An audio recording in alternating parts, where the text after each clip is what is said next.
Chapter 13, Counter-Revolution, 1789 to 1795. In its intransigence and blindness to political realities, even favorable ones, the Declaration of Verona typified the whole history of the counter-revolution. As a movement, counter-revolution began as soon as there was a revolution to counter. Once launched, of course, it sought and found justification from a wide range of conservative ideas current before 1789. But it took the creation of a new regime, itself appealing to new justifications, to focus these strains into a counter-revolutionary outlook. It was not, therefore, until the third week in June 1789, when the Third Estate and a few country priests had laid claim to sovereignty in the name of the nation, that anything properly deserving the name of counter-revolution came into existence.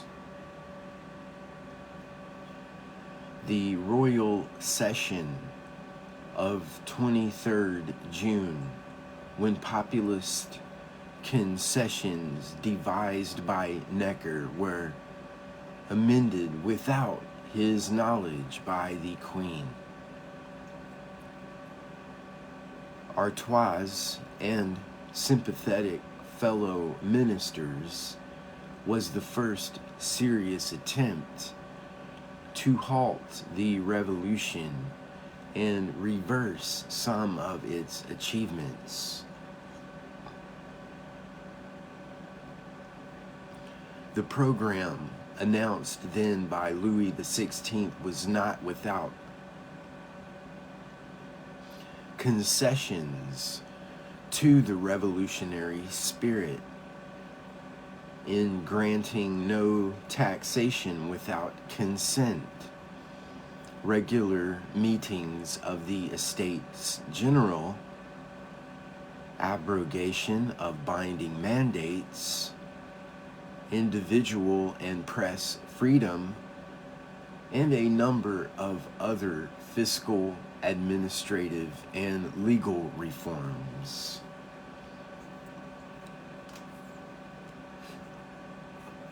But the smirks of the noble deputies, as they heard these proposals expounded in the context of the continued separation of the three orders, maintenance of honorific privileges and feudal rights, and rejection of the momentous claims made over the preceding week by the Third Estate to national sovereignty, showed clearly enough that they thought the revolutionary drift had been stemmed. For the rest of the revolutionary decade, the program of 23rd June would represent the most that the princes who led the forces of counter-revolution were prepared to concede should they regain power. Many of their followers proved unwilling to go even that far, dreaming of a complete restoration of the old regime. And they, in turn, would bitterly resent the arrival in counter-revolutionary ranks of men whose break with the hated movement came later, sometimes much later, and who, until the moment of defection, had accepted its work or tried to arrest its course from within. From the start, the counter-revolution was no more of a unity than the revolution it opposed. Although defeated by the Third Estate's defiance and the king's weakness after the royal session, the party of the Queen and Artois did not give up hope of recapturing control until after 14 July. Indeed, it was they who engineered the dismissal of Necker, which triggered off the popular explosion culminating in the fall of the Bastille. But once that happened, they saw no further hope of achieving their aims from within France. On the night of 17 July, Artois and a handful of friends stole out of Versailles and made their way with the help of a royal passport to the Austrian Netherlands. They did not expect to be away long, although characteristically they did not seem to have thought at all clearly about what circumstances it might be acceptable to return in, or how they would be brought about. But their example proved infectious. By early August, many of the greater courtiers had also left the country, along with a number of lesser nobles alarmed by the castle burning and threats of personal violence that marked those panic-stricken weeks in the countryside. The failure of the monarchians to lay the foundations of a British-style constitution of checks and balances induced yet more to go. And the renewed popular violence of the October days produced a massive surge in applications for passports.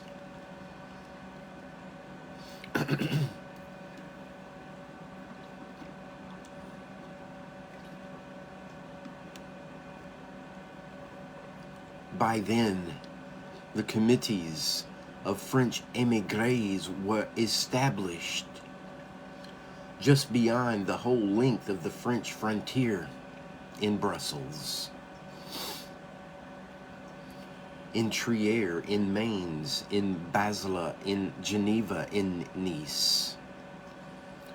Artois, finding the Austrian Netherlands scarcely less disturbed than France, and his brother-in-law Joseph II less than warm about his presence there,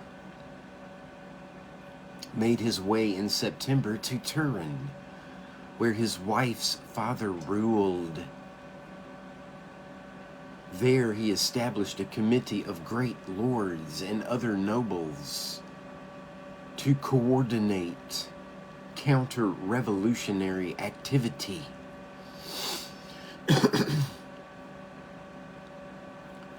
At first, it merely petitioned crowned heads for support, but was politely brushed off.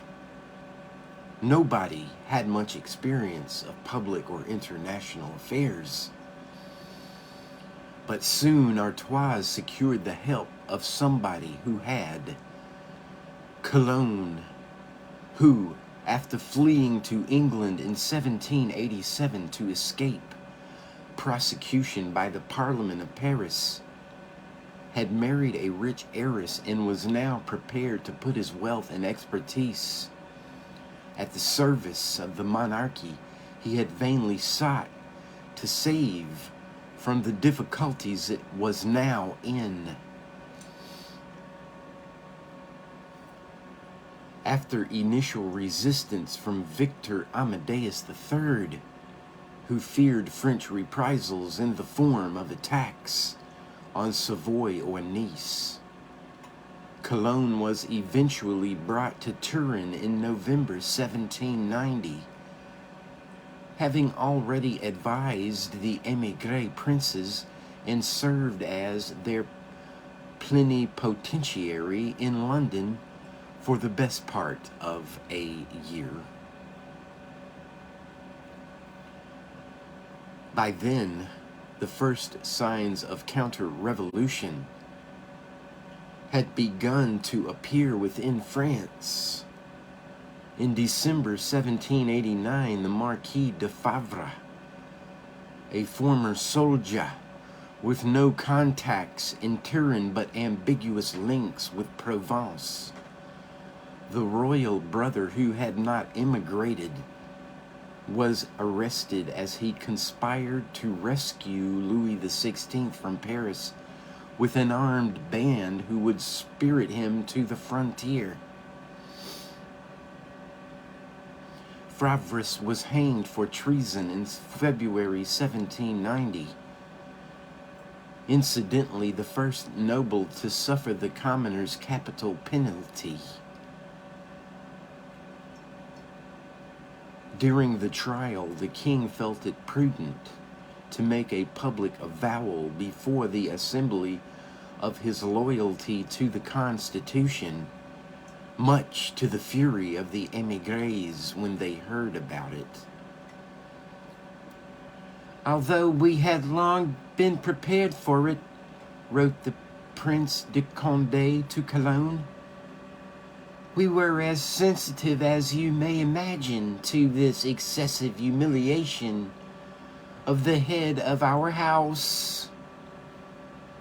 A step such as this, whatever effort may be made to give it the appearance of a liberty which does not exist, manifests to such a degree a character of constraint, of prison, and consequently of nullity, that both our patriotism and our attachment to the king's person engage us not to slacken our efforts, but, on the contrary, to redouble them to preserve the kingdom from the annihilation of the monarch and the monarchy.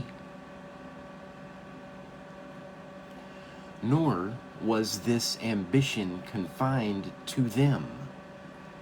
In Paris, Mirabeau, after the rejection of his transparently self-interested proposal to allow deputies to be ministers, put himself forward as secret advisor to the king and queen, overcoming initial incredulity and long-standing revulsion for this rattled adventurer.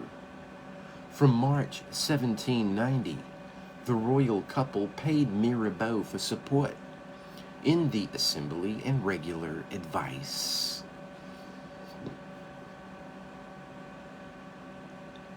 Mirabeau was not a counter-revolutionary and had no links or sympathy with the émigrés. He believed in a strong constitutional monarchy, which he thought perfectly compatible with the principles of 1789. But in practice, there was little to distinguish his schemes for the king to escape from Paris, or appoint a special bodyguard, or mount a vast campaign of royalist propaganda in the provinces from those being plotted in Turin. In any case, the king ignored them all. But so long as he seemed so inert in the face of his revolutionary subjects, there was no hope of winning foreign support for his cause. As a Spanish minister told the Prussian ambassador in Madrid early in 1790, "It is for the King of France to show himself worthy of support. It would be as senseless as it is impossible to make him a monarch in spite of himself." Yet, throughout 1790, evidence of widespread dissatisfaction with the revolution's drift continued to accumulate. Immigration went steadily on. The abolition of nobility was the last straw for many, and the military mutinies of that year produced an exodus of disgusted officers. Magistrates, deprived of their position by the abolition of the parliaments, were also among those leaving, and there was talk of establishing a parliament in exile.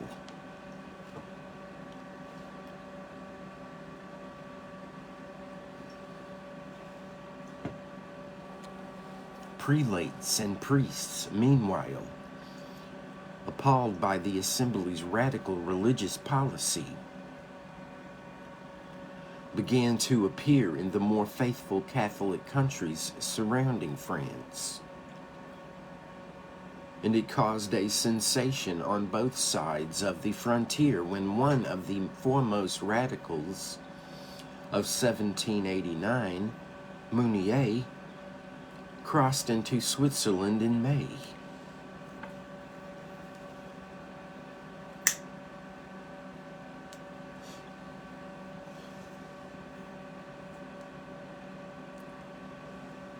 Nor was disenchantment confined to the upper ranks of society. It was increasingly clear that many of the popular disturbances that went on throughout 1790 were, if not counter, then at least anti-revolutionary.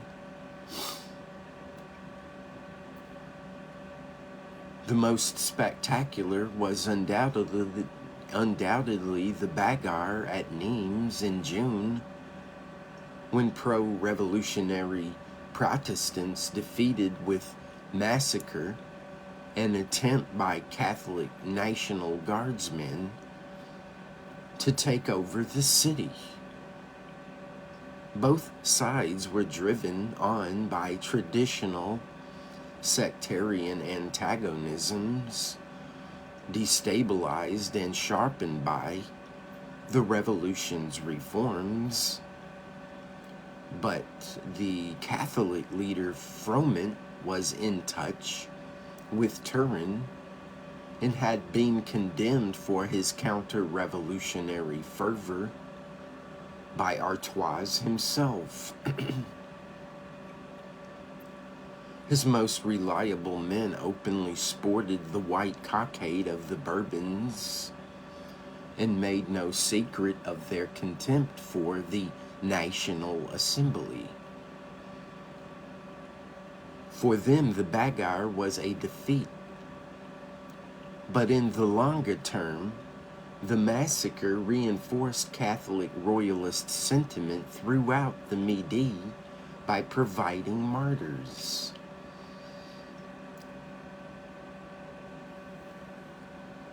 The 20,000 armed men who convened at the first Giles camp 2 months later seemed evidence of what reserves of strength might be available and lent support to rumors of royalist sentiment throughout the Midi by providing martyrs. The 20,000 armed men who convened at the first Giles camp 2 months later seemed evidence of what reserves of strength might be available and lent support to rumors of royalist plots about to reach fruition from places as far apart as Toulouse and Lyon. When they heard them, the princes in Turin assured their contacts that any uprisings would receive immediate support in money and troops from sympathetic foreign powers. This was wishful thinking, but those anxious to believe it were not put off when no such support materialized for anti-revolutionary riots in July. Undeterred, the Lyon counter-revolutionaries promised that they could deliver the city to a flying column marching from Switzerland, and over the autumn a grandiose plan was elaborated to abduct the king and bring him to the second city, while the whole of the Midi rose in support.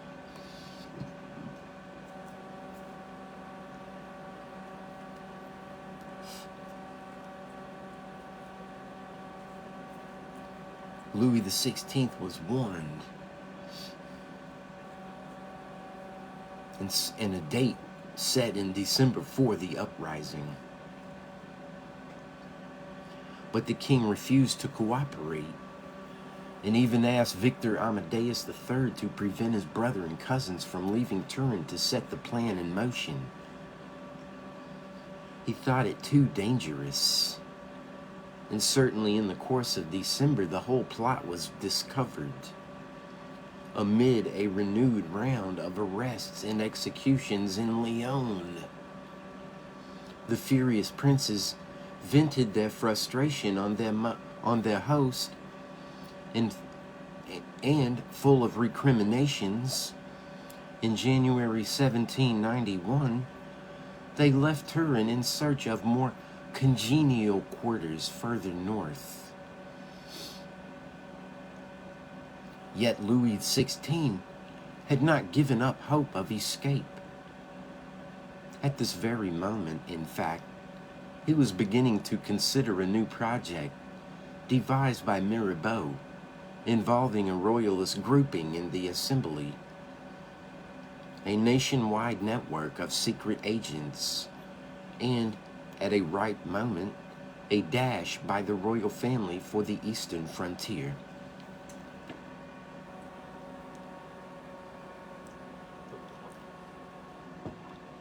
It was shelved when Mirabeau died early in April, but not for long.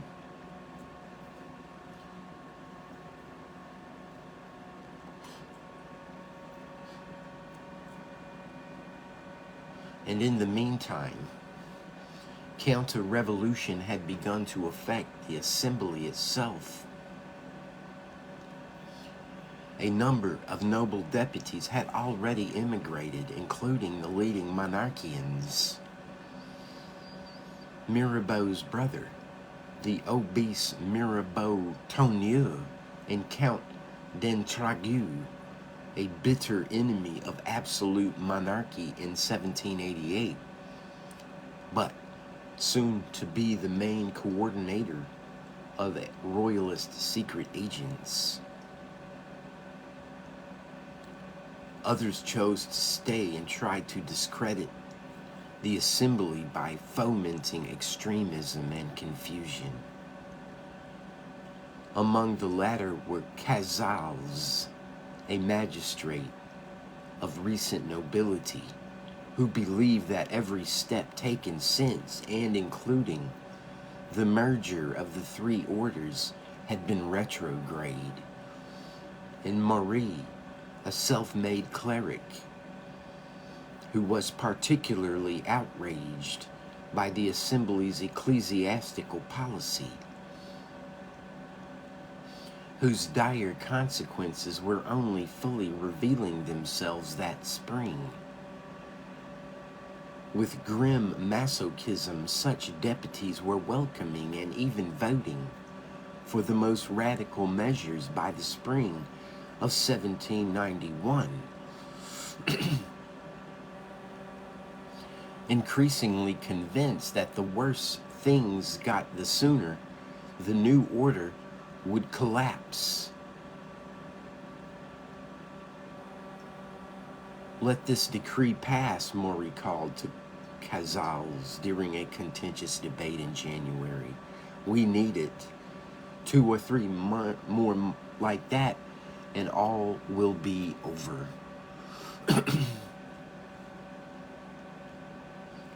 Nobody was surprised when Louis XVI himself attempted to join the immigration in the flight to Varennes.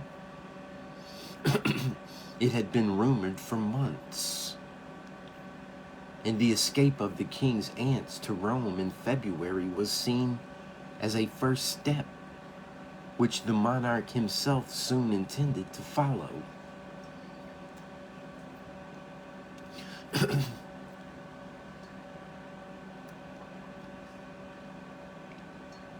The émigrés, for their part, had been urging him to flee from the start.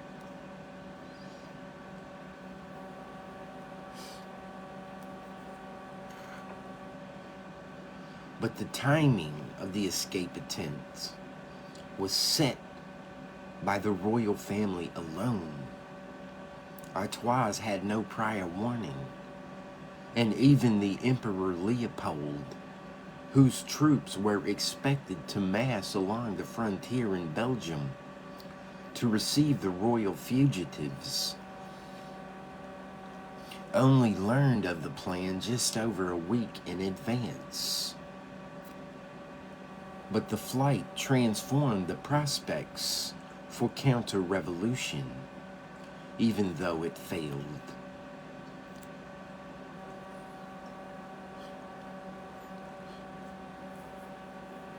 In the first place, it was no longer possible to believe that the King of France was not an unwilling prisoner in Paris. However desperately the deputies of the Constituent Assembly subscribed to tales of kidnap and abduction, it was obvious that Louis XVI had renounced, and indeed denounced, the revolution and all its works. It was now obvious, too, that there was a substantial Republican movement in Paris, even if it was momentarily tamed and silenced by the Champ de Mars massacre. All this lent urgency to the priority of rescuing the king. At the same time, it gave a massive boost to immigration, above all among army officers who considered their oath of loyalty to the king dissolved by his loss of liberty. The first émigrés had not envisaged taking military action on their own. Throughout his sojourn in Turin, Artois had placed his hopes of armed support in uprisings inside France, an intervention by the great powers. But by the spring of 1791, certain émigré communities had begun to organize themselves militarily Mirabeau Tonnier had established a Black Legion of former officers in Switzerland, while other groups drilled in the forests of the Ardennes. After Varennes, with the arrival from France of so many serving officers, counter-revolution began to militarize itself in earnest. Koblenz, where after some months Artois finally established his court in mid-June, soon took on the character of a military headquarters as fugitive officers organized themselves into regiments and undertook maneuvers. At its peak during the autumn, the émigré army stood at almost 20,000 men. Even so, it never envisaged itself as much more than an auxiliary force to the armies of Prussia and Austria.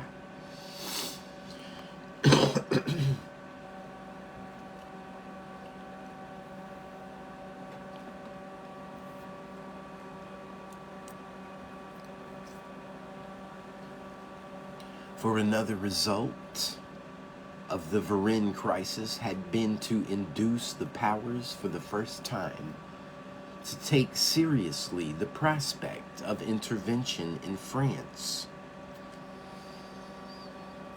The Padua circular sent to fellow monarchs on 10th July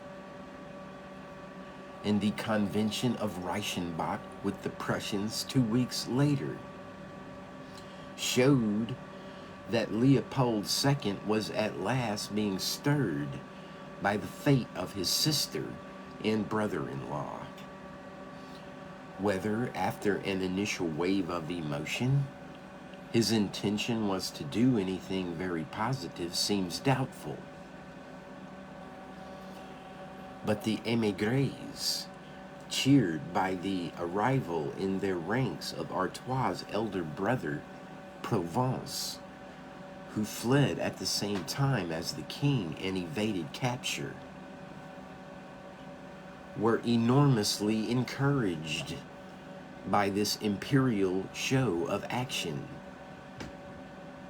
And when Artois heard that the Prussian king and the emperor were to meet late in August at Pillnitz, he noisily demanded an invitation. Receiving none, he and Cologne turned up anyway. The declaration that resulted from the meeting, accordingly, stated explicitly that it had been issued in consultation with the émigré princes. Not only that, the sovereigns handed their statement over to Artois to use as he saw fit, and he and Provence annexed it to a long open letter which they addressed to Louis XVI on 10 September, urging him not to accept the now completed Constitution. In this it failed, and they knew it would.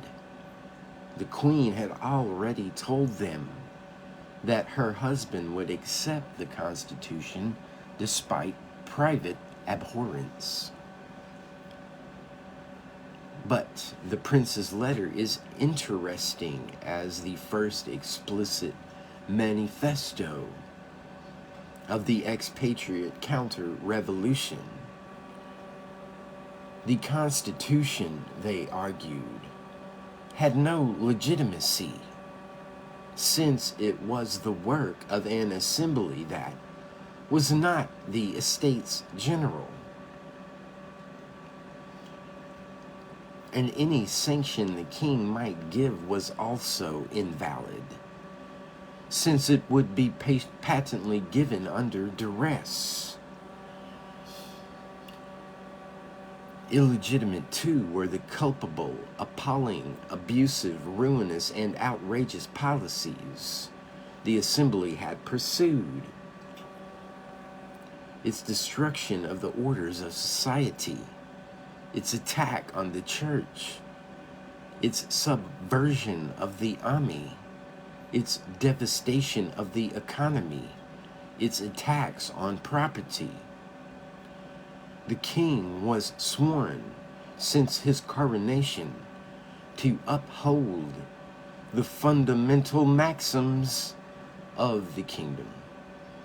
How could you, sire, give sincere and valid approval to the pretended constitution which has produced so many evils?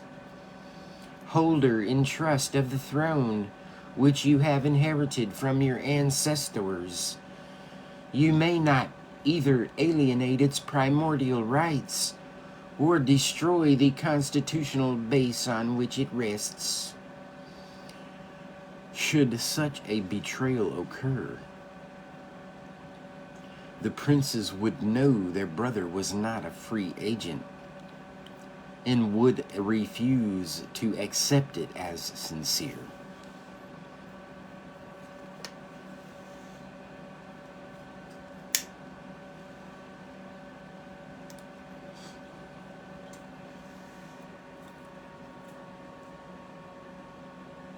And they would be supported in this.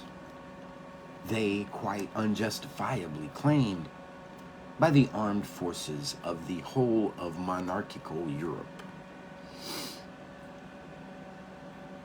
Thus articulated, the aim of the princes seemed to be something less liberal even than the 13 June program.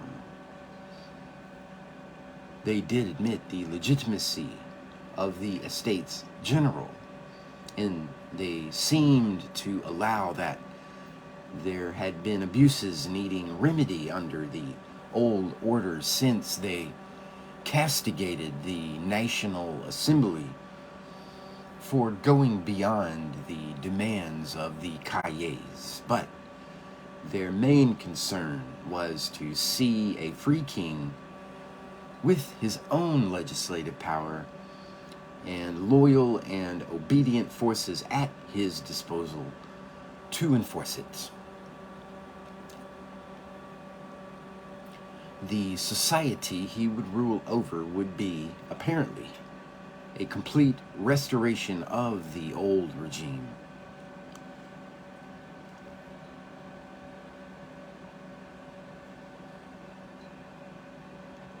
That this was the émigrés' dream can also be seen in the way they led their life in exile.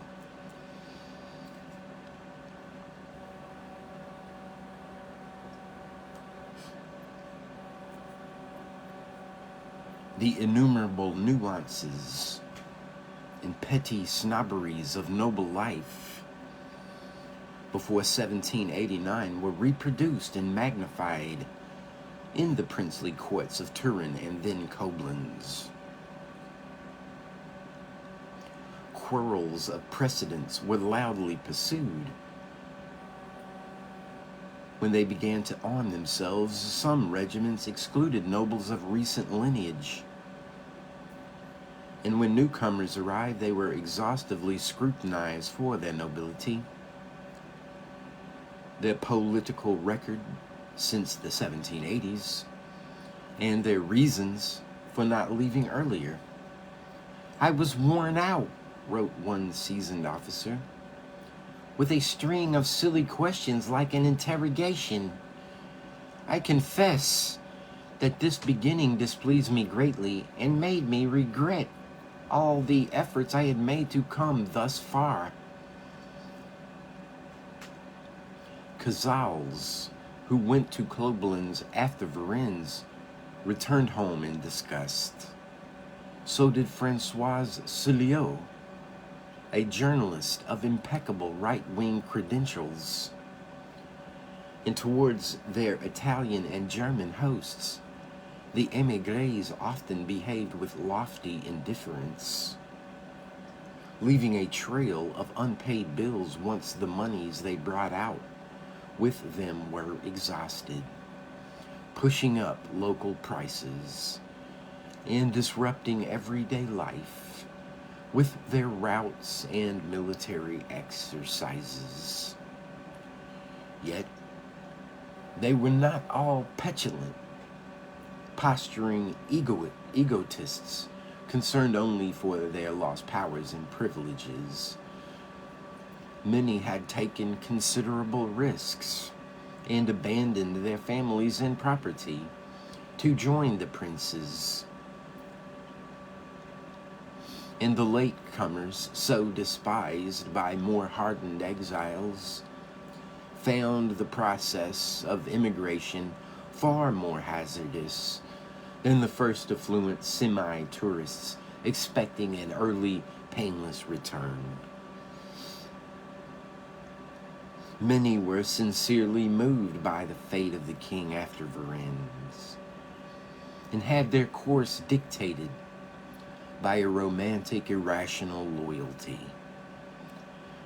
The Bourbons were called Chateaubriand, had no need for a younger son of Brittany to return from beyond the seas to offer them his obscure devotion.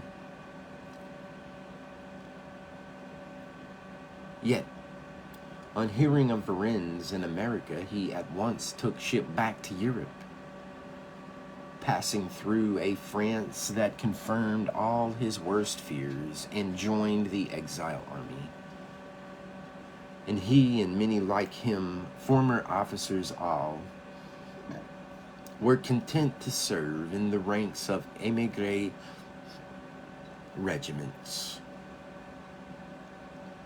Since at this stage relatively few commoners had joined the immigration, and those who did seldom directed their tracks to Mainz or Koblenz. Whatever their motivation, the commitment of the overwhelming majority of émigrés to the course they had chosen was vividly demonstrated by the failure of the amnesty announced to mark the inauguration of the Constitution. In combination with the threatening and belligerent attitude of the princes, it did much to fuel the violent anti-émigré attitude of the Legislative Assembly during the autumn of 1791.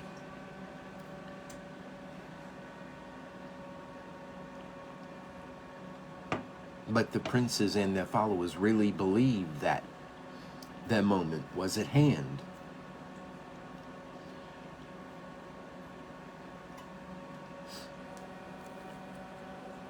In addition to the Declaration of Pillnitz, they had begun to receive subsidies from most of the greater German rulers, from Spain and from Russia.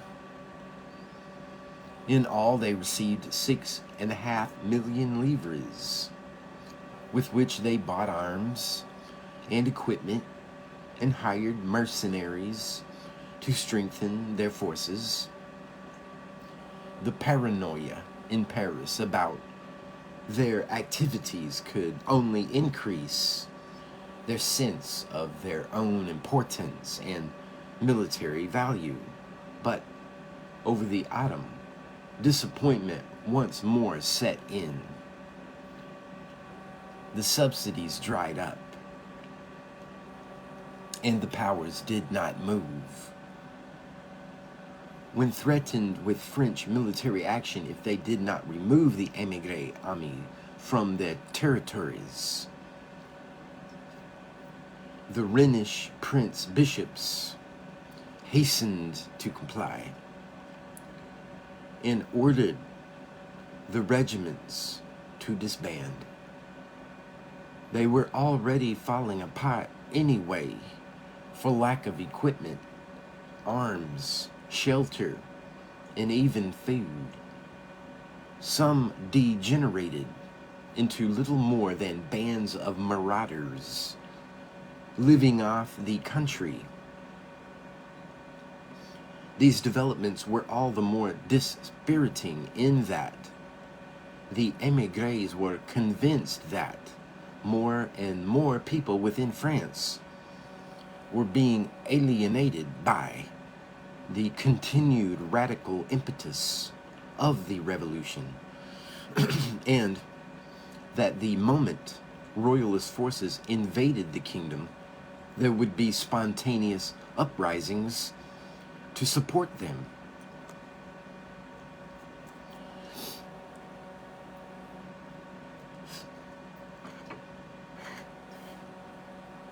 Unfortunately,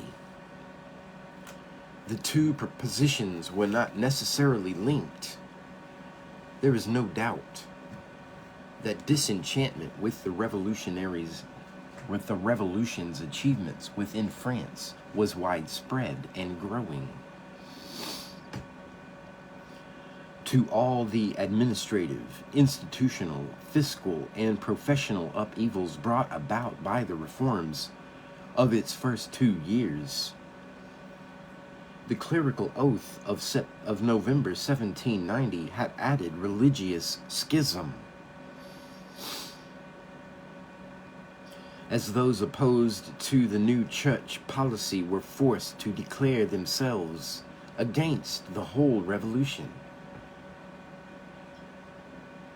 The Pope's subsequent condemnation of the civil constitution of the clergy put the Roman Church into official opposition to the revolution, so that the émigrés could now claim that God himself was on their side. But as yet, the transmutation of anti-revolution into counter-revolution had only occurred in the sectarian South. Even there, the paradoxical effect was to strengthen patriotic zeal. Thus, when Pascalis, the mayor of Aix, urged resistance to the abolition of the local parliament in the traditional constitution of Provence at the end of 1790, he was lynched by a patriotic crowd. And when, after the ubiquitous Froment had traveled to Koblenz in January 1792 and secured princely support for a Catholic army of the Midi to be put together at a new Jalous encampment, a premature rising early in July attracted only a few hundred adherents, many of whom were killed by National Guards and regular troops sent out by the departmental authorities of the Guard to disperse them. It was true that by this time, the princes had promising contacts in other regions.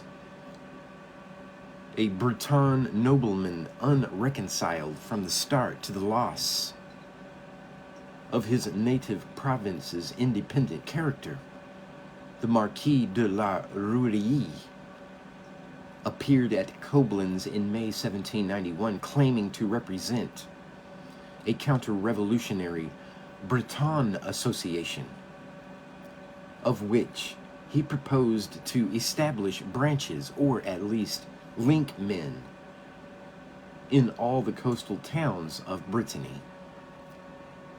The remarkable scale of oath refusal among the Breton clergy and the support these refractories were receiving from the laity was already well known to the exiles.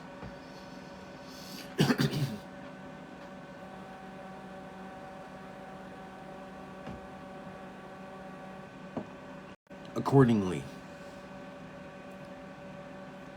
La Rouerie was encouraged and reported regularly throughout the autumn and spring. There was plenty of support for his organization, he constantly averred. His chief problem was to persuade his most trusty contacts to remain in Brittany rather than taking the honorable road into immigration. By the beginning of 1792, his adherents had considerable stock of arms, if no very clear plan about how to make use of them. But within months, this and all other counter-revolutionary projects were transformed by what the émigrés had dreamed of from the start, and it is fair to say, played their own modest part in precipitating, in the end, the outbreak of war between France and the great powers of Germany.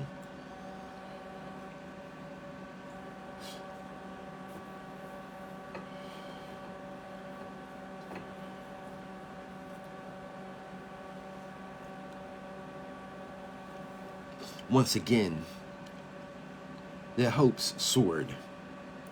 It seemed inconceivable that the demoralized and disorganized remnants of the French army could hold out against the well-equipped and seasoned professionals of the King of Prussia and the new emperor. Or indeed, some thought, against the self-confident regiments of their own former officers, who now quickly regrouped across the Rhine. "It will be a walkover," one exiled nobleman called to his wife as he rode off to join the colors.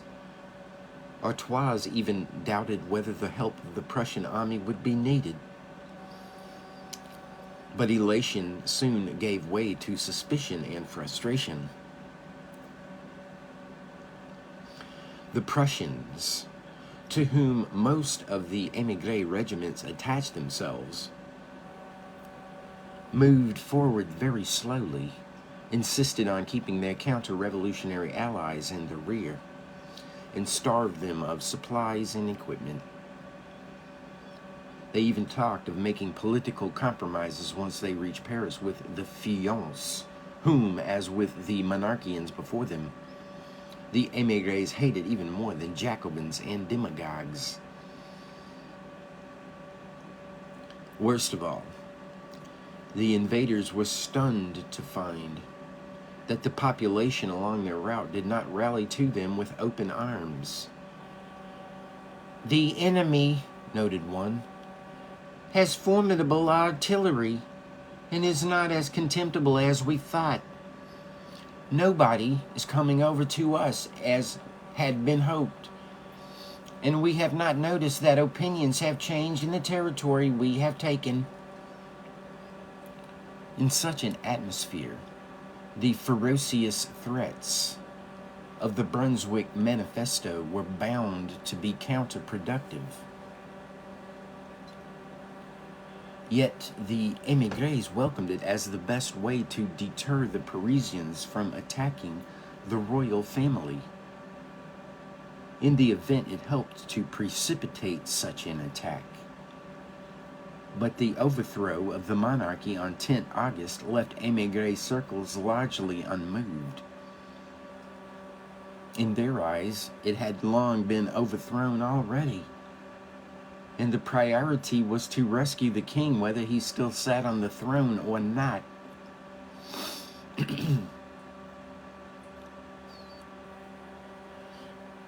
The bloody scenes which marked the storming of the Tuileries and the September massacres a month later were positively seen by some as serving their longer-term purpose by highlighting the iniquity of the movement they were seeking to destroy.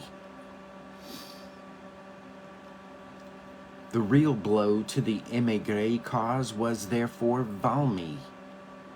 None of them were present at the famous cannonade, but their main forces were certainly caught up in the rain-soaked and disease-ravaged retreat which followed.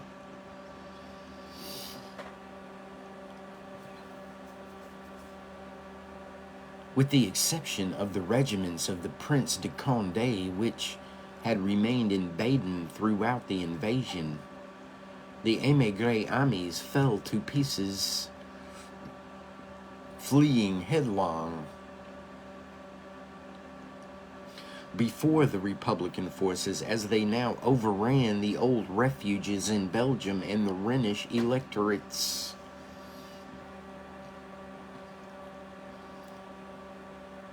On 23rd November, Provence and Artois formally disbanded their forces.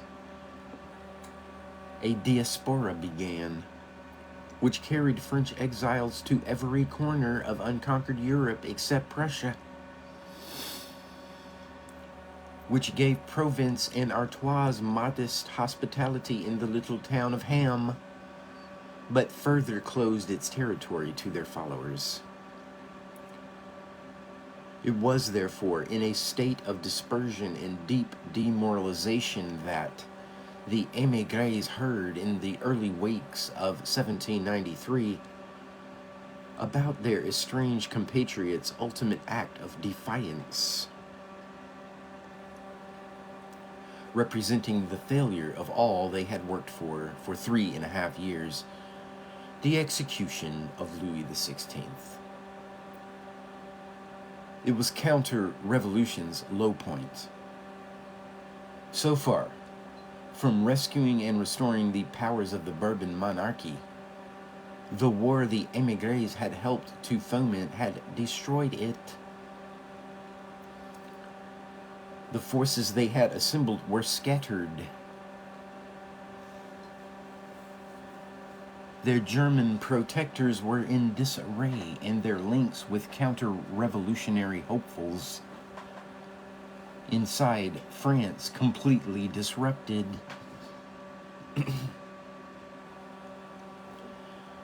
By now, over 40,000 French citizens had turned their backs on the revolution through immigration. But apart from Condé's army of some 5,500 now being absorbed into the imperial forces, they lacked all organization and coordination. Provence, on hearing news of the execution, at once proclaimed his dead brother's son, Louis XVII, and declared himself regent of the kingdom. At the same time, Artois, whom nevertheless he disliked and mistrusted, received the title of Lieutenant General of the kingdom. A defiant proclamation was also issued, largely reiterating the terms of the letter sent to Louis XVI in September 1791. The regent would lend all his efforts, he declared, to rescuing the remnants of his family and re-establishing the French monarchy on the unalterable basis of its constitution. Unspecified abuses would be remedied when that happened, but the main business would be the restoration of the church, the orders, the old judicial system, and all confiscated properties. If anything, this marked a hardening of the prince's position, but nobody any longer believed that they had any prospect of making their pledges a reality. So insignificant had they become that all the powers of Europe except one refused even to recognize Provence as regent. The exception was Russia. And hearing the news, Provence dispatched his brother to St. Petersburg to discover what other support Catherine II was prepared to offer. After a month of fair words, Artois came away in April 1793 with a jeweled sword inscribed with "God for the King." but no more tangible support. The Bourbon cause in France, as far as the courts of Europe were concerned, seemed lost. Yet, in fact, at this very moment, the foundations for a new phase of counter-revolution were being laid. Without any initiative from the émigrés, the entry of Great Britain into the war brought an ally whom the princes had long sought to recruit, and one whose sea power laid the whole coast of France open to royalist penetration. Eventually, the British would be counter-revolution's most consistent foreign mainstay. But in the spring of 1793, they remained extremely wary of commitment to any program for France's political future. Their aim was simply to limit French power, whoever exercised it, and in the process, to boost their own. In any case, they did not believe that the Republic could long survive against a European coalition, so there was little to be gained in cultivating its French enemies with commitments which might prove inconvenient once the collapse came. Such indifference infuriated the princes, especially when, in the early days of March, a mass movement of counter-revolution at last appeared in the Republic's western departments, when no less than 14 of them exploded into violent resistance to conscription. Conscription was, of course, only the trigger, igniting far more deep-seated resentments among a peasantry, which had gained much less than those of most regions from the revolution. Even the great gains of Fort August 1789 had scarcely affected them. The abolition of seigneurial dues was of little consequence in areas where their burden was light and lords distant, as in the Vendée or Sarthe departments. In the end of the tithe chiefly benefited proprietors, whereas most peasant farmers in western Brittany were tenants, who found in 1790 that their landlords were to be allowed to raise their rents by the amount hitherto paid out for tithes.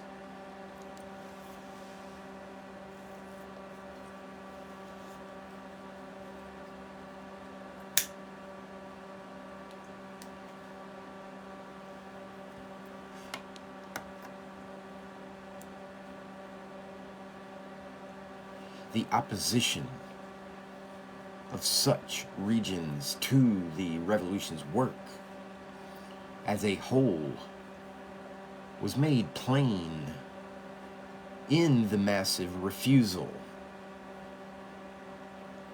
among their clergy to take the oath to the Constitution. Many clearly refused it under strong pressure from their parishioners, who wished thereby to send a strong hostile signal to Paris and the agents of Paris in the form of the new authorities in local administrative centres. But Paris ignored them and, determined to treat refractory priests like counter-revolutionaries, it eventually made them just that, especially after the draconian measures facilitating deportation passed in the wake of the revolution of 10 August. The fall of the monarchy merely gave Western opponents of Paris one more cause to identify with, a way of advertising hostility to the revolution. Under the king's rule, it seemed in retrospect, people had been left to run their own affairs and had prospered. Revolutionary governments, by contrast, interfered in everyday life to an unprecedented degree.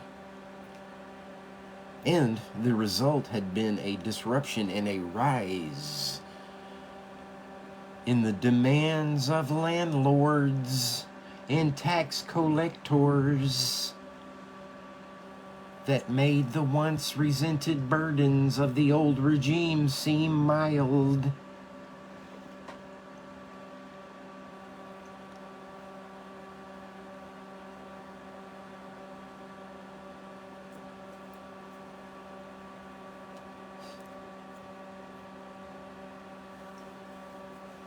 In some areas, the increases in outgoings may have been as high as 40%. Conscription in these circumstances was simply the last straw, but resistance to authority in a time of war, especially when it was trying to raise troops, was tantamount to treason. To be met with all the severity normal for such a crime. There was therefore little to lose in taking resistance all the way in proclaiming the king.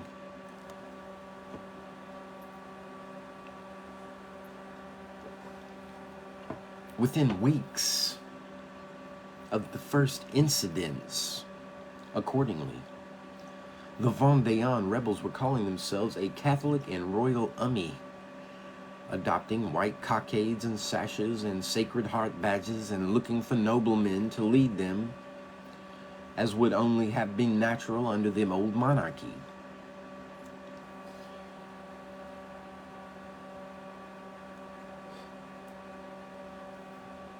The Chouan guerrillas of Brittany too made no secret of their allegiance to church and king.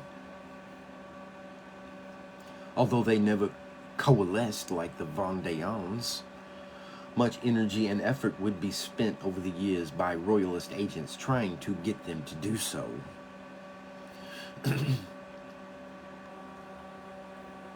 Over the spring and summer of 1793, however, their potential was largely ignored by the new republic's enemies.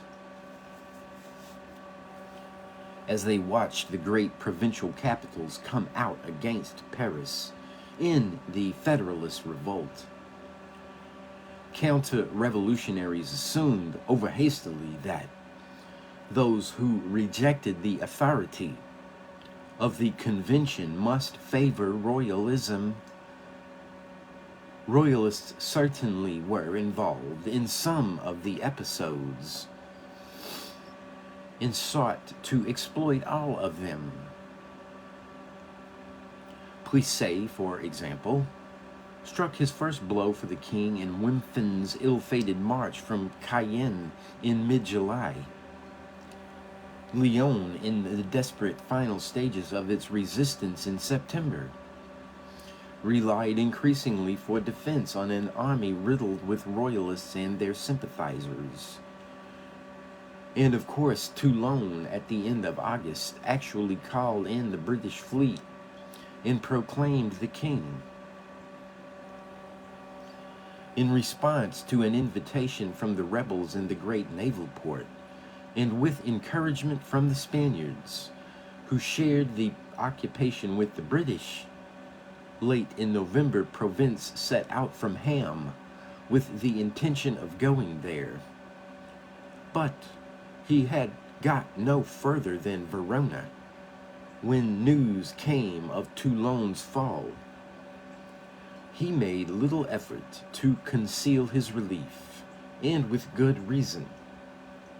Toulon had only invited the British in out of fear of the Convention's vengeance, and after much agonizing. To reassure the inhabitants, Admiral Hood had declared for a restoration of the Constitution of 1791, which was not at all the prince's taste, yet that was the extent of such royalism as emerged during the Federalist revolt. Hardly anybody dreamed of restoring the old regime along with the king, when, in still occupied Toulon, refractory priests reappeared in the streets, and former nobles began to demand deference as of old. There were bitter complaints. Such behavior was a sobering warning to the only city to proclaim the king of what his rule would really be like. Thus, it was only the peasant rebels of the West who were true and determined counter-revolutionaries. And by late summer, this was at last beginning to dawn on the Republic's overseas enemies.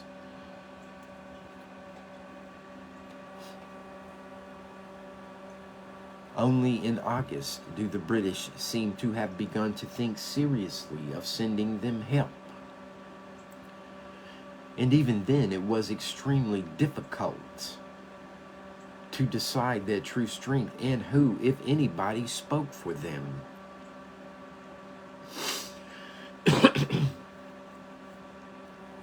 Arms and ammunition were stockpiled in Jersey. Agents sent to sound out the insurgents, and émigrés encouraged to concentrate in the Channel Islands, in the hope of being put ashore in royalist territory. An expedition commander was even named Lord Moira. It was to meet such an expedition that the Vendéens crossed the Loire on their epic march to Granville.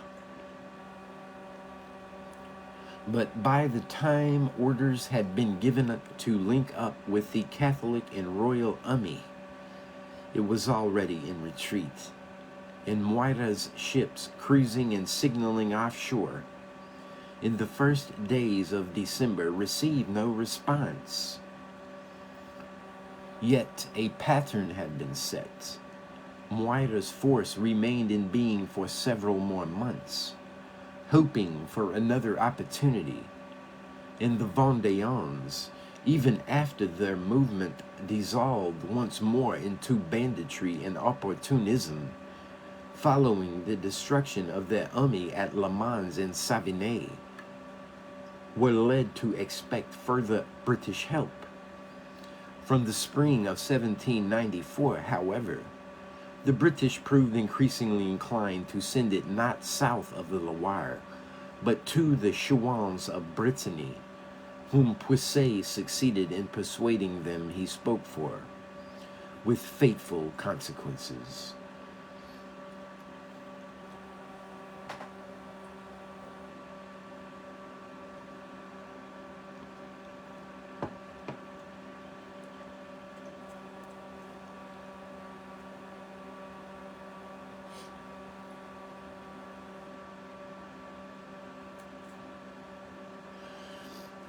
All these maneuvers took place with no reference to Provence or Artois. The British, unlike the Spaniards, opposed the self-styled regent's plan to go to Toulon, and outraged both the royal brothers with the statement of intent they issued in November 1793, in declaring that the acknowledgement of an hereditary monarchy and of Louis XVII as lawful sovereign affords the only probable ground for restoring regular government in France, and that a restored monarchy would doubtless be subject to various unspecified modifications. They showed themselves seemingly less than totally committed to monarchy and agnostic on its precise constitution.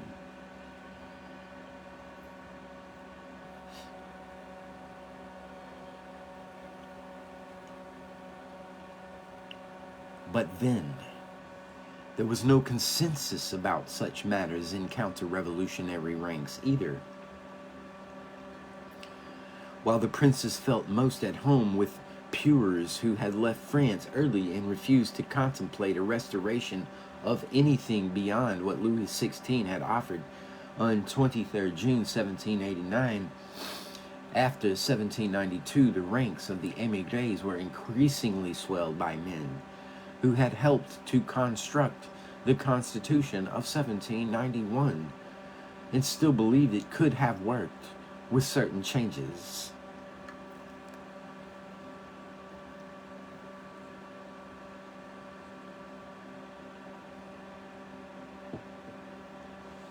These constitutionals were in their turn an uneasy combination of former monarchians like Mounier and Lally Tollendal.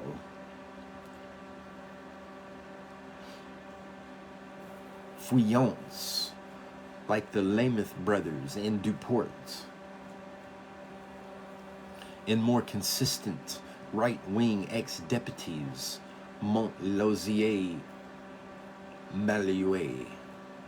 All were monarchists, but some believed still in the unicameral legislature and separation of powers in 1791, while others, naturally choosing exile in Great Britain, preferred two chambers and minister deputies. But they were united in believing that the clock could not be put back to a time before France had a written representative constitution. There was no future for the Allies, argued the Swiss journalist Mallet Dupin, whose Mercure de France had provided an invariably acute right-wing commentary on French affairs until he immigrated in 1792. In trying to reverse the revolution as the émigrés were urging,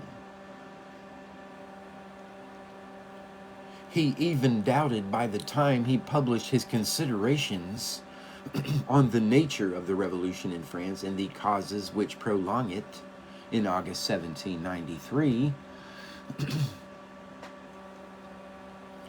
whether war alone could defeat such a movement. What was needed was intensive propaganda to assure that the French, along with suppression of the disorder and mob rule that had engulfed them, an Allied victory would guarantee the basic gains so many of them had made in the revolution. The British were impressed by Mallet's analysis and retained him as an intelligence gatherer on French affairs, based between 1793 and 1797 in Bern. The purer émigrés, predictably, were incensed by both his views and the credence the powers seemed to give them. They were not even interested in the intelligence he commanded. They preferred to rely upon the network set up late in 1793 by D'Entraigues, establishing himself in Venice, not far from Provence's new base in Verona, until 1797. D'Entraigues collected information from trusted correspondents all over France and subsequently sold it to interested Allied powers. None of these correspondents, who often wrote in cipher or invisible ink, were without their own political views. That was why D'Entraigu, the title of whose 1792 pamphlet, No Compromise, made clear his own position, used them. Nor was he afraid to amend or load the reports he based on their letters, yet further in order to persuade those he wrote for that a restoration of the old regime was both desirable and feasible.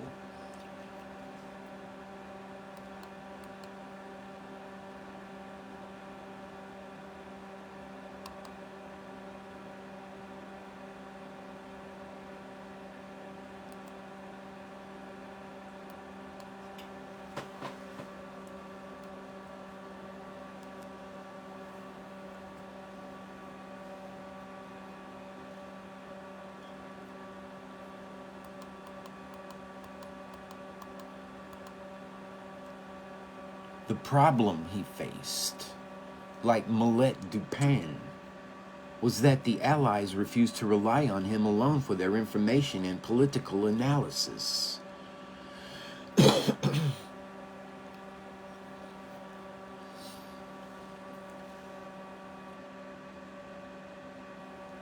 Not only were they writing against each other, they were also in competition with more direct contacts maintained by the powers in France, and particularly the links to the Western rebels, which the British thought they had established through the indefatigable Puiset. In the course of 1794, counter-revolutionary hopes were fixed more and more on the British as the war on land turned again in France's favor. The Austrians were driven once more from the southern Netherlands, and Prussia stood increasingly aside. The British, in turn, devastated by the disasters in Belgium, were at least encouraged by the apparent drift to the right which followed the fall of Robespierre, and the persistence of royalist guerrilla activity in Brittany and the Vendée. But they were themselves undecided about whether to commit their resources now against the French West Indies or in support of the Western royalists within the country. And it took the arrival of Puiset in London in September to persuade them that an expedition to Western France would be worthwhile. Puiset spoke. He claimed for 30,000 organized Chouans and could draw up 40,000 more with British help in money, arms, and ammunition. In actual fact, the Chouans probably numbered less than 22,000 in all, and Puiset could in no real sense speak for such a fluctuating, spontaneous, and scattered movement. He did have sporadic contact with the chiefs of some of the larger bands, but the Catholic and Royal Army of Brittany, which he confidently claimed to represent from July 1794, existed largely in his own imagination.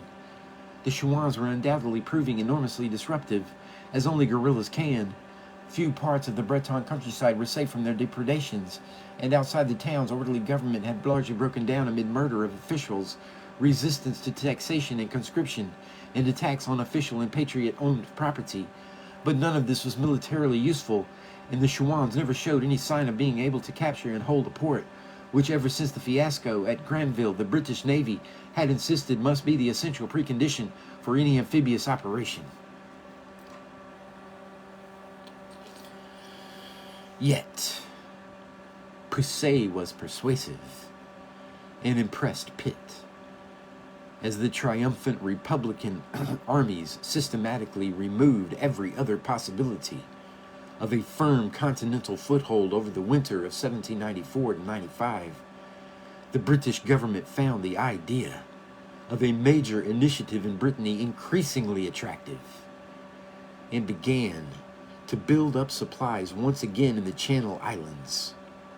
Artois, when he heard how much progress Puiset had apparently made, and despite suspicions that this new figure and the counter-revolution was less than pure, gave his projects a royal blessing, and named Puiset a lieutenant general.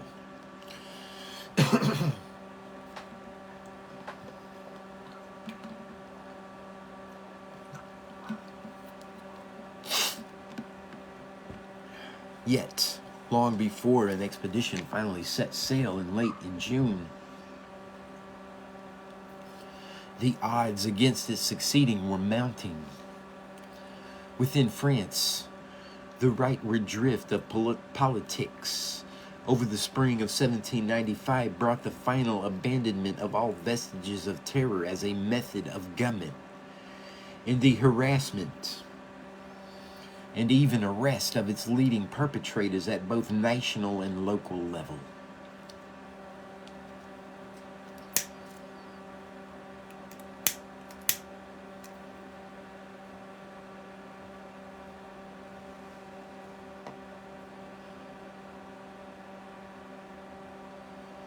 In the West, in particular, the restoration of open religious practice eliminated one of the most persistent of popular grievances, inclining the peasants to support Chouan and Vendéen guerrillas.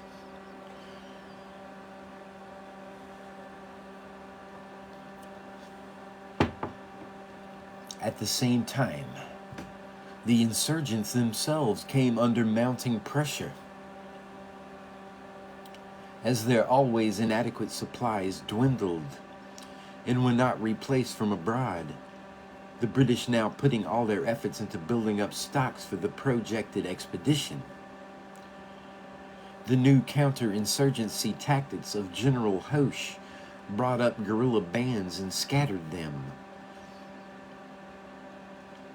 A number of important Chouan leaders were killed, and others defected to the Blues, and neither were easily replaced. Nor were warnings that a landing was imminent taken as seriously as they would have been if so many previous rumors had not been proved false. Such factors were responsible for the series of treaties made between Blues and Whites throughout the West between February and May. Despair brought the royalist leaders to the negotiating table, but in their secret messages to London, they disclaimed any sincere intention to live at peace with the Republic.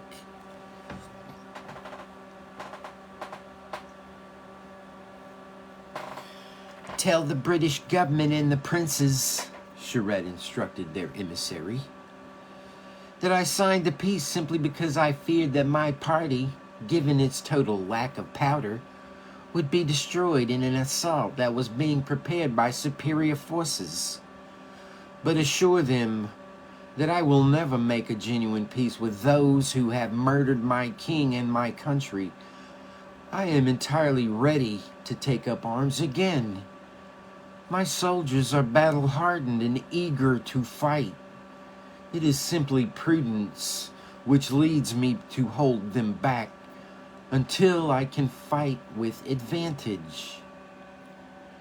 Similar messages were received from the Breton Chouans, and in fact, by no means all of their chiefs had subscribed to the Treaty of La Mabille, which ostensibly ended hostilities in the peninsula.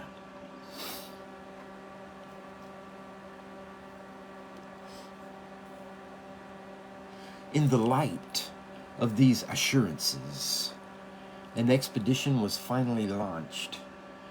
The destination chosen was the narrow, rocky Quiberon Peninsula in southern Brittany. The British even gave up their insistence on a port.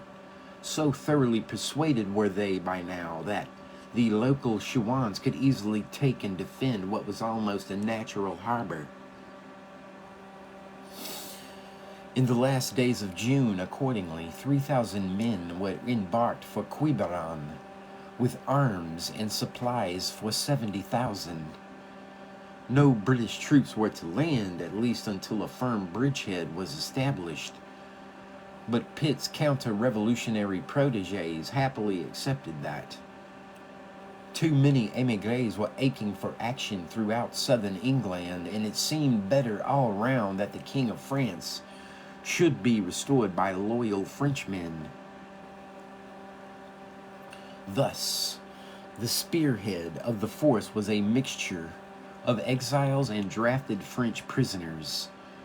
When they landed, 10,000 Chouans converged on Quiberon, and the local blues were swamped. But the Chouans were ill-disciplined, and the euphoric émigrés scarcely better. The chain of command was not clear, and the invaders failed to advance from their bridgehead. Hoche was soon on the scene, but he took care to build up strong forces before attacking. When he did so, on 3rd July, he had 10,000 regulars under his command, and within a week he had recaptured the peninsula and taken 6,000 prisoners. Over 1,000 of these were émigrés, and they were subjected to the full severity of renewed laws, first passed when the war had begun, concerning émigrés captured with arms in their hands. 640 of them were shot, along with 108 Chouans. When the first optimistic reports of the landing had reached London, the British hurriedly brought Artois from Bremen, where he had been negotiating for months for a passage to England, but had been deterred by fears of arrest for unpaid debts incurred there the last time his prospects had seemed bright.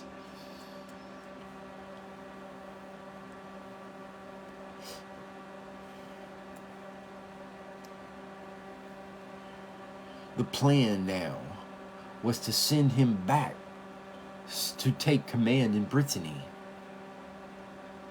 But by the time he reached Portsmouth early in August, the world knew that the Quiberon expedition had failed disastrously, and that the bravest and most loyal of the counter-revolution's warriors had lost their lives either in the fighting or facing Hoche's firing squads. It was not the end of British attempts to land émigrés in the West in the hope of linking up with guerrillas there. Their efforts now switched southwards to the Vendée, where Charette, as he had promised, had taken the field again, and was indicating that he would be there to welcome an Allied force ashore. In fact, he had shot hundreds of Republican prisoners when he heard of the reprisals after Quiberon. As soon as he arrived in Portsmouth, Artois demanded to be taken to join his brother's loyal subjects, and early in September he duly sailed with a new expedition, partly made up of the remnants of the old. On the 13th, he landed opposite the Vendée on the Ile d'Yeu, but by then Hoche had been able to concentrate fresh troops released from the Pyrenean front by peace with Spain. He lined the coast with them, and Charette was unable to break through. In mid-November, the British recalled the expedition, and Artois returned with them, not to set foot again on French soil until 1814.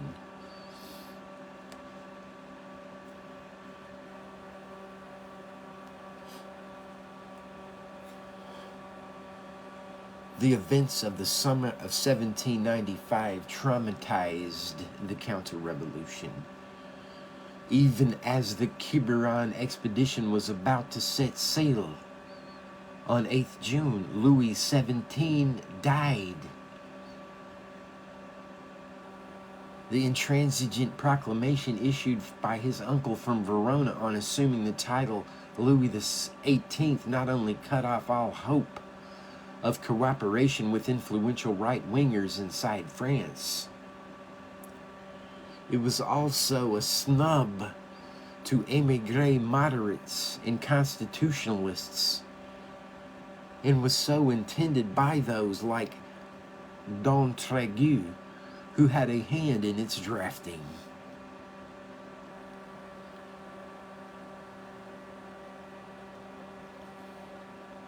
Most of those who sailed with the expeditions to Quiberon and Eu were pures too. The catastrophe which befell them left those who survived looking for scapegoats, and they were soon blaming everybody but themselves. Puiset was an obvious target. He had not even been incompetent, argued some of his more extreme critics. The expedition had been designed to fail, and in its failure immolate the finest flower of intransigent counter-revolutionaries, so opening the way for a constitutional takeover. With such tales about, Puiset was not wise to return to England, though he survived the rout. By early in September, he was back with his beloved Chouans in Brittany, only to find that there too his reputation and authority had been irreparably damaged. Chouannerie had anyone who could be called a leader. It was now one of the chiefs who had spurned the Treaty of La Mabile and waited in vain for Artois to arrive at Quiberon with reinforcements. The redoubtable, inflexible Georges Cadoudal, the one party all shades of French counter-revolutionary could agree on blaming, was the British. Ancestral suspicion of perfidious Albion had always anyway been as deep among royalists as among their republican opponents, although more recent grievances differed. England had been late to join the war, had not recognized Provence as regent, had taken Toulon only to pillage it. Then she had used the war as an excuse to seize French territories in Corsica and the West Indies rather than establish legitimate government there. Finally, she had under-equipped and then let down the Quiberon expedition and its pure participants. Nobody was therefore surprised when in 1796 Pitt once more began to concentrate his efforts in the Caribbean. And yet, the counter-revolutionaries needed Great Britain more than ever as the coalition fell apart. More and more émigrés found that the island state was their only safe refuge. Even if Artois himself had to be accommodated in Scotland to avoid his still insistent English creditors. And where else could the Chouans and Vendéens hope to be supplied from? Few supplies, however, reached them as the winter drew on. And meanwhile Hoche, his army of the ocean coasts, reinforced by yet more regulars from victorious fronts, saturated Catholic and royal territory on both sides of the Loire with search and destroy missions. The February 1796, he captured Stouflet and executed him. A month later, he caught Charette too, and treated him similarly. This, combined with religious toleration and strict control over the depredations of blue troops, reduced the Vendée at last to a precarious peace. By midsummer, Hoche was able to declare the insurrection finally at an end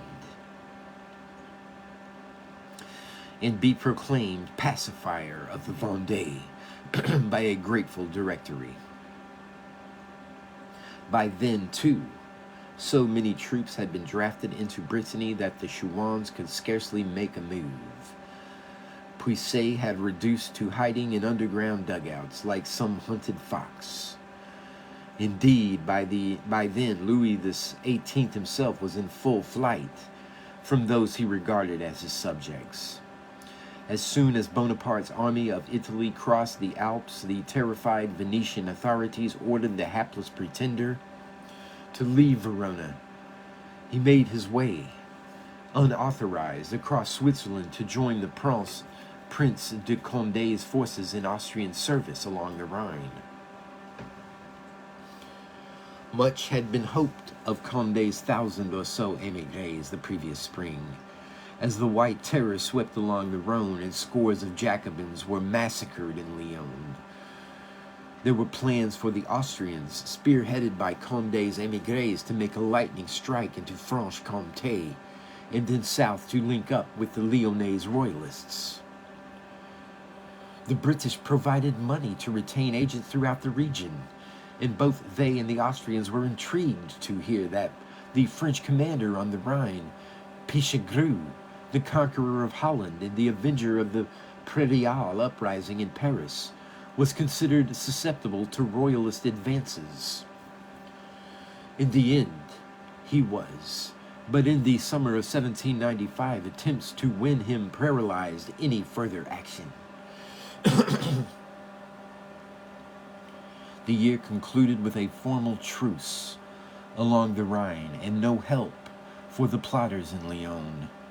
With the resumption of campaigning in the spring of 1796, Condé hoped to reactivate the plan, and the arrival of the king himself, who donned uniform and reviewed the troops, was greeted with enthusiasm, but not in Vienna, where the presence of the pretender was viewed as inviting a French attack.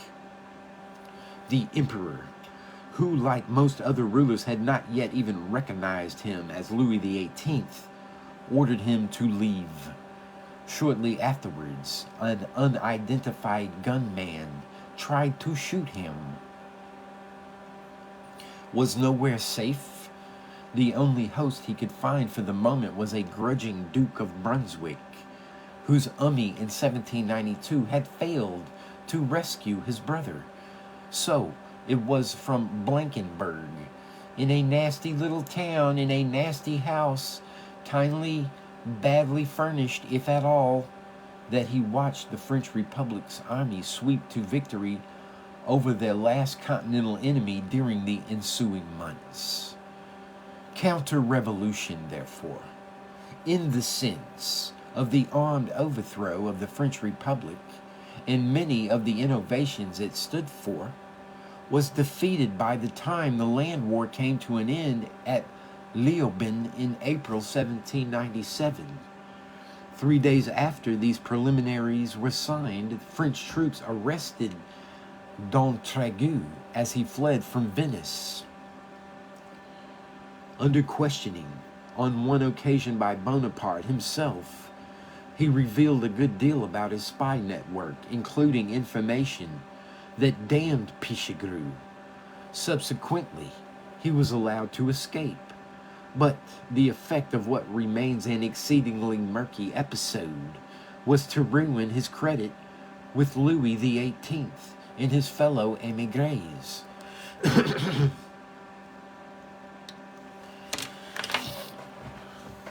But what was once more quarrel among so many others, counter-revolution was bedeviled from the start to finish by vicious feuding and factionalism between groups who hated and mistrusted one another.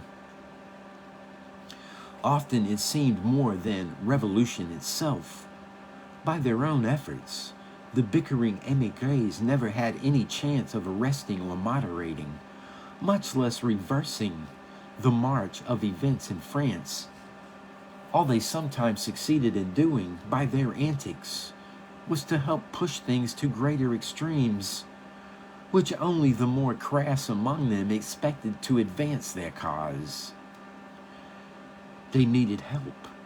But neither of the sources they looked to was necessarily much interested in seeing them succeed. The great powers sought at first simply the weakening of France, and only went to war when it became clear that she had not achieved that for herself. Most émigrés, however, dreamed of recovering power over a strong kingdom with intact resources. Only the revolution itself in their eyes had brought weakness, and they deeply resented the rumors they heard about victorious powers partitioning France, like Poland, not to mention the use of British sea power to capture French overseas possessions. Subsequently, the powers concluded that a stable France was more desirable than a weak one. But even then, they remained open-minded about the sort of regime most likely to restore and maintain order.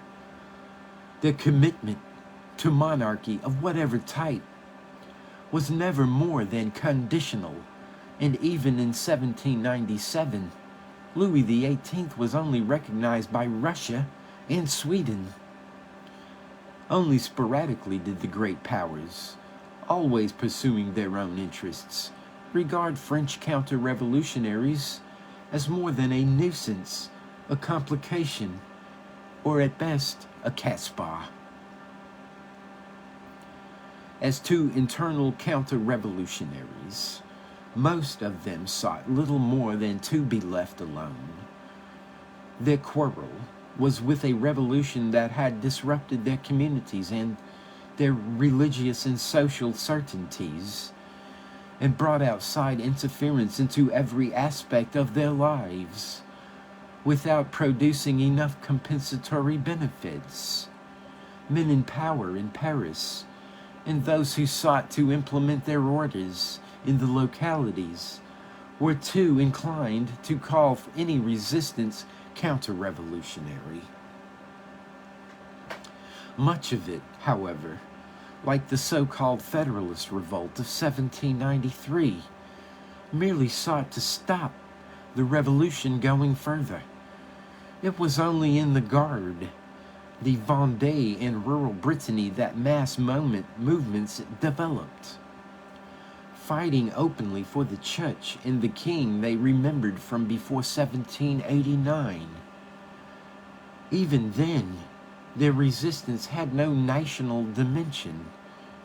It was significant that what triggered the revolts in the West was conscription, which threatened to take young men away to distant frontiers to fight unknown enemies.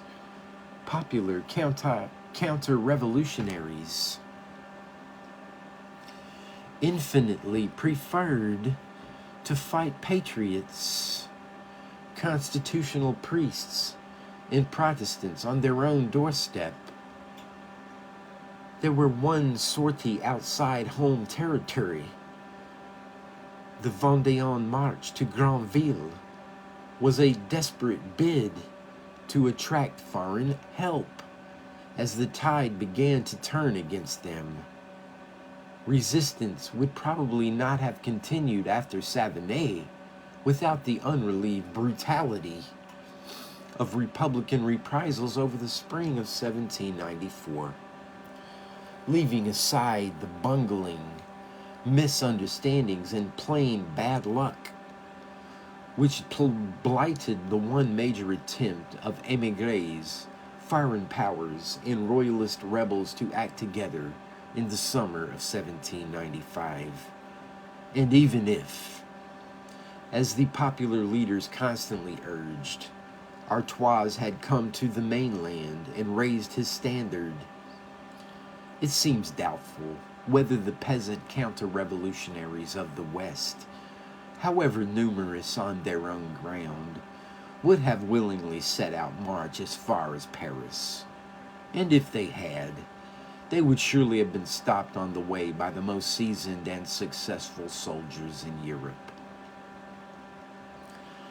Nor would they have made many converts to their nostalgic creed of restoring a golden past, as if they had broken out, as Millet Dupin most clear-eyed of royalists, wrote to Louis XVIII after the Declaration of Verona, "The great majority of the French will never willingly give in to the former authority in those who wielded it."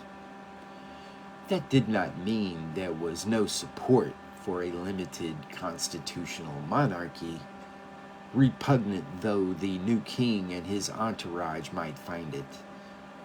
The Verona Declaration might have killed the prospect for the legislators of the convention, but in the country at large, in the aftermath of the last sans-culotte convulsions in Germinal and Prairial, monarchy seemed increasingly to offer the best prospects for stability. And with the approaching end of the convention, it might even hope to triumph, not through foreign invasion or internal insurrection, but through the normal political process of elections. And that's the end of chapter 13.